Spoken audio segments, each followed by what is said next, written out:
Hi, I'm Chuck Quinton, founder of RotarySwing.com, and today I'm going to help you learn the key secrets to being a consistent ball striker.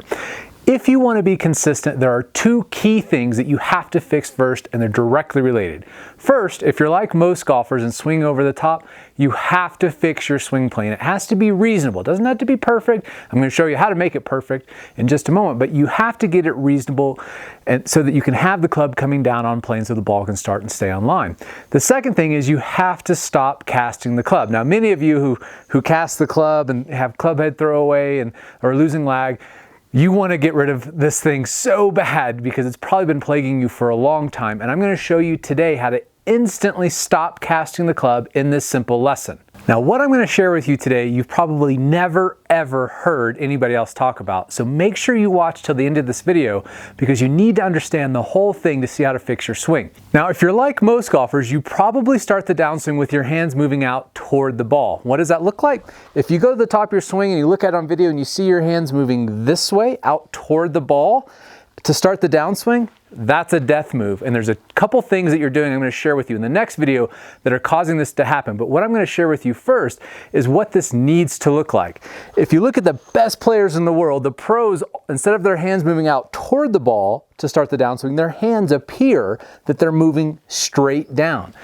This elusive hand drop, this path of the hand movement, is a make or break deal in your golf swing, and you have to learn how to do this, and I'm going to teach it to you in this video. But first, let's take a look at some tour pros, the best players in the world, so we can see this motion in action. Let's start with Tiger Woods here. And when we contrast this with the amateurs in just a moment, this is going to blow your mind how different it is. But what I'm going to do first is just play Tiger's swing here. And I'm going to just trace basically the butt of his club, his hand path as it goes up.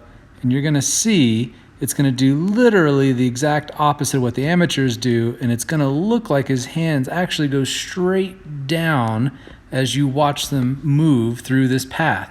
And in fact, what you'll see is it actually looks like they're moving clockwise. Again, imagine the clock. From your perspective, you're looking at a clock on the wall back behind you, and so clockwise would be this way. Counterclockwise would be rotating this way. So if you watch his hands, you're actually going to see them travel in a clockwise fashion. So they're going to go back on a path that is more outside than what they do on the way down. So you'll see this motion. This is critical. You can see just how much his hands have moved further, deeper into the downswing. And again, when we look at the amateurs in just a moment, that you're going to probably relate to, it's the exact opposite motion. So you may be thinking to yourself, okay, well, that's Tiger Woods. I mean, he's one of the greatest of all time. I can't swing like Tiger Woods. My swing's a lot more unorthodox. Well, Dustin Johnson's swing is not exactly what I would call classical, but let's take a look at his hand path here and watch the same thing happen. So you'll see his hands go a little bit outside on the way back, but now when it matters, watch what happens as he starts down. First of all, note that the hands, the butt of the club, looks like it's just going straight down rather than out this way, which you're going to see in all the amateurs coming up in just a second. But you're going to watch that his hands literally look like the butt of the club just looks like it goes straight down like this. And again, under where he went back. So you can imagine just this little gentle clockwise loop with the hands gets the club shallowed out and on plane. That's what you need to feel. Now let's take a look at one of the Cordes sisters. Watch as she goes to the top, you're going to see the same thing. If you drew a vertical line down from the butt of the club straight down to the ground, you'll watch how much the club appears to fall and trace very closely to that line. And when we contrast that with the amateurs that you're going to see in just a moment that are going to look very similar to how you probably swing, you're going to see your hands doing this in the downswing rather than shallowing out. So in the next section, I'm going to show you how to do this just like the pros. And you may be thinking, well, no, I have a really short, compact swing like Jon Rahm. Perfect. I love Jon's swing. What an awesome, short, powerful swing this thing is. Watch his hands. So as we go back, we're going to trace the butt of the club on the way back or the middle of his hands, give or take a little bit. And then as he comes down, you're going to see the same thing. You see that vertical drop coming down rather than what you're going to see in just a moment with the hands going out toward the ball. traces that line on the inside perfectly, staying back. This is critical. And again, you can just visualize this tiny little clockwise loop that I'm going to teach you how to do in just a moment with the hands. And this is critical. And this is the secret of the pros of getting the club to shallow out on plane. Look how it drops right through his bicep, through his shoulder, through his bicep, right through his forearm. Perfect position, all by just feeling this little clockwise loop. So what is it that causes the pros' hands to look like they move straight down to start the downswing, and nearly every amateur on the planet does the opposite and their hands moving out? Well, what are some things we could do? You've probably heard that your hands should just be super passive at the top and your arms should just fall. Well, if that were true, the pros' arms would just look really sloppy and loose, and it would feel really weak. Of course, nobody's arms look like they're just doing this. So it's not just being super passive with your arms, although being relaxed with your arms is important, but you can't just keep them floppy loose. That would feel terrible in your swing, and of course it wouldn't work. It doesn't produce any power. That's not what the pros are doing. So instead, what you need to understand is there are two things that cause this. The first is how your body is moving, which I'm going to talk about later. But what I want you to focus on first is if you can read a clock, you can instantly fix the path of your hands, and this will instantly lead to more consistency, fix your swing plane, and get you to stop casting the club. But before I show you this fix, how to instantly stop coming over the top, how to instantly maintain lag and fix your swing plane and path, let's take a look at some amateur golfers who probably have swing flaws similar to you, so you can see what causes this issue and recognize it in your own swing, and then see how we fixed it in just a simple 10-minute lesson. Let's start with a few amateur golfers here. First of all, let's start with the one on the left. You're going to see the hands going inside pretty severely, a lot of rolling of the club face. The club face is very open now. And now you're going to see the old dreaded lunge over the top. Oh man, this is tough. Ugh, that's a tough swing to recover from. And of course, you can see if we trace the hand path, you're going to see the hands going in this counterclockwise motion, severely over the top, the exact opposite of the pros. So his hand path is going in this direction, which is the exact opposite of the pros. Now let's take a look at this golfer on the right. You're going to see the same thing. He doesn't take it as severely inside. His takeaway is not bad. Club face isn't rolled open. It's actually even a little bit shut. But you're going to see the exact same thing. So here we've got his hands going up. We're going to trace the butt of the club here, and then boom, there's the over the top hand path. Same thing, straight over. Now, how do we look at this? Imagine again, you're looking at a clock back behind you, and of course, because you're looking at the clock, the camera angle, the clock is going to be reversed. So the numbers would be looking this way. So this would be 12 o'clock, 3 o'clock would be over here. This is very tricky to draw these numbers backwards, I'm not going to lie, but I think we got it figured out. So now the clock from your perspective, clockwise, would be this way. But you can clearly see that Mark's hands in this case are moving counterclockwise, the opposite. His hands were tracing the clock going this way, and that is a death move in the swing. And this is what causes you to come over the top. You're going to see the same stuff that you see in every high handicapper. You can probably recognize this. You can see he's starting to come down, losing lag. The club shaft should be shallowing out through his bicep, under his shoulder, getting through his forearm here. But unfortunately, that's not going to happen. It's going right through his left forearm, over the top. Can have a little chicken wing here and the old dreaded flip. Take another look at another golfer here on the left, and we will see once again the same thing. So in this golfer's case, she's actually doing a great job with the takeaway, which once again shows you that if you can have a perfect takeaway, it doesn't really make much of a difference if you don't understand the overall movement. So backswing stuff doesn't look too bad, but if we trace the butt of the club and her hand path again, you see the change of direction. You saw it right there, that little hitch. And now look where her hands are going. Again, counterclockwise, straight over the top. Now the club's going through her head and through her left arm instead of down here where it should be to get down on plane through her right arm. Now it's severely over the top, club face wide open, club face still looking almost 80 degrees right. So you've got the dreaded over-the-top whap slice here. You're going to hit it off the toe. It feels terrible. Her hands are all stuck in close to her body here. No power, wide open face, can't release the club. Another golfer we'll look at, see the same stuff happening here. You're going to see hand takeaway, not too bad here, but hands going a little bit inside. So now from here, the tendency again is going to be to come straight over the top with that counterclockwise motion. And you see it right there. So now he's doing the same thing. This is going to cause him to cast the club, scoop, look at his body. You can't even tell he's at impact here.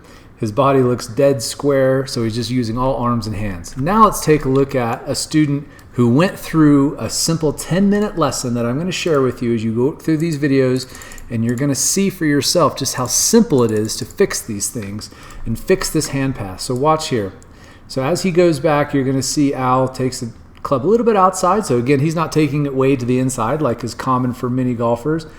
So he's taking it quite a bit outside, pretty upright, and even still with his hands going this far outside, watch what happens as he comes down. So he gets to the top, he's got high hands, but you can already see that rotation, right? You can already see it starting to move out this way. His hands are moving out toward the ball, out toward the target line. And now, of course, what do we have? The dreaded severe over the top. His hands went counterclockwise. Still severely, now he's severely over the top. The club's way out of position here, going through his eyeball, not even through his left forearm. The club should be way over here at this point. Obviously, it's over the top, casting it dead. Now, after he went through just a simple 10-minute lesson, watch the club shallow out here. As he goes down, naturally, as I gave him the simple feeling, the club shallows out, and watch how it drops down through the shoulder, down through the bicep, down through the forearm, on plane, from the inside, 1,000 times better, all through this simple change. As I mentioned earlier, I'm going to talk about the body movements that cause you to swing over the top and casting the club in the next video. But for now, what I want to talk about is to keep it really simple, how to get your hands to move properly. And all you have to do is be able to read a clock. It's that simple. As soon as you can understand the movement, the direction of movement in relationship to a clock, you're going to be able to instantly stop casting the club and swing it over the top. So if you're right-handed, and that's how I'm going to explain this. I'm going to explain everything as if right-handed. So if you're left-handed, just transpose this to say the opposite of what I'm saying. If you're right-handed, which most golfers are, all you need to think about is a clock in front of you that you're up on a wall, and from your perspective reading that clock, I want you to understand clockwise movement versus counterclockwise movement. If you can put that in your brain, this is all going to be super simple, because if you're casting the club and swinging over the top, or your swing plane is off and steep, and you're losing your posture, which we'll talk about in the next video, then all you need to do is switch the direction of movement with your hands. Now, what do I mean by that? So if you're typically, like most golfers, going a little bit inside per se, and then you go over the top to start down, from your perspective, if you're imagining again the clock on the wall behind you, what direction would your hands be moving to do this movement?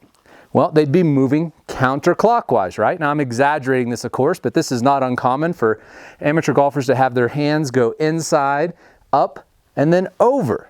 So how would you change that? You would move clockwise with your hands. All you need to do is keep your hands moving in a subtle clockwise circle. I'm going to exaggerate this at first to make it easier to see, but rather than going counterclockwise, I'm now going clockwise. What happens to the club? Is it on plane? Is it right through my forearm? Did it shallow out? Not only that, it removes the hit instinct from the top. As you go to the top and start wanting to hit hard from the top, it's because you're moving in the wrong direction. If you go clockwise with your hands, the club shallows out, you maintain lag, which I'll show you face on in just a moment, and you no longer have that urge to hit hard from the top. When you look at it from face on, watch what happens to my lag. Because I'm no longer trying to move my hands in this counterclockwise circle, which forces me to cast the club, forces me to swing over the top. Instead, I just visualize my hands making a slight clockwise circle with my hands. Like you saw in the pros, my wrist also moves in this clockwise circle. So again, think of the wall, the clock on the wall, And not only are my hands moving clockwise to trace the clock, but my wrist rotation is clockwise. So when you see the club, you can imagine 12 o'clock, 1 o'clock, 2 o'clock, 3 o'clock. That's the movement of my wrist, my elbow, my shoulder, my hands.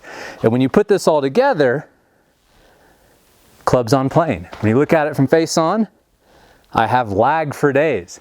It's all because I'm teaching you how to move your hands just like the pros in a clockwise path rather than what you're doing now, which is counterclockwise. And we'll talk more about how this ties into the body movement in the next video. But for now, practice this feeling. Watch yourself in the mirror. And you can really exaggerate this at first. It's kind of fun to do it, but it also helps you get the feeling, get out of your rut that you might be stuck in, making the same mistakes over and over again, to really exaggerate it. All the pros make this exact same move. Some do it more extreme than others. So if you really want to take an extreme example, take somebody like Matthew Wolff or Ryan Palmer. They take the club way outside, hands go way outside, and then they drop it in. People think Matthew Wolff's swing looks really crazy, and even though it is very homegrown and he taught himself this stuff on his own, he's doing the exact same thing I'm teaching you. Tiger Woods is doing the same thing. Jon Rahm, Dustin Johnson, Rory McIlroy, they're all doing the same thing. This movement of clockwise movement with your hands and path is what gets the club to shallow out, which gets you to stop casting the club, gets the club on plane, fixes the path. That's how amazing it is. And it's so simple. All you need to do is go in the mirror and start practicing your hands and your wrist rotation moving in a clockwise circle for right-handed golfers rather than counterclockwise. So go out in your backyard right now, grab some wiffle balls, or if you've got a hitting net in the house, and just start practicing this feeling. It doesn't have to be big. It doesn't have to be this big exaggerated motion. Just do a little subtle change and you'll feel how, oh, the club settles, it falls, it shallows, it drops into the slot, and it happens automatically. And in the next video, I'm going to show you how to fix your body movement so that you no longer feel the urge to swing over the top and rotate hard, and you're going to learn how to have effortless power just like the pros. Now in the next video in this series, I'm going to show you how your body movement is doing the exact opposite of what the best players in the world do, and I'm going to show you how to instantly correct it so you start having effortless power. You're able to use your body correctly and you stop fighting yourself in your swing. So make sure you check this next video in this series because it's going to completely change the way that you think about how to move your body in the swing.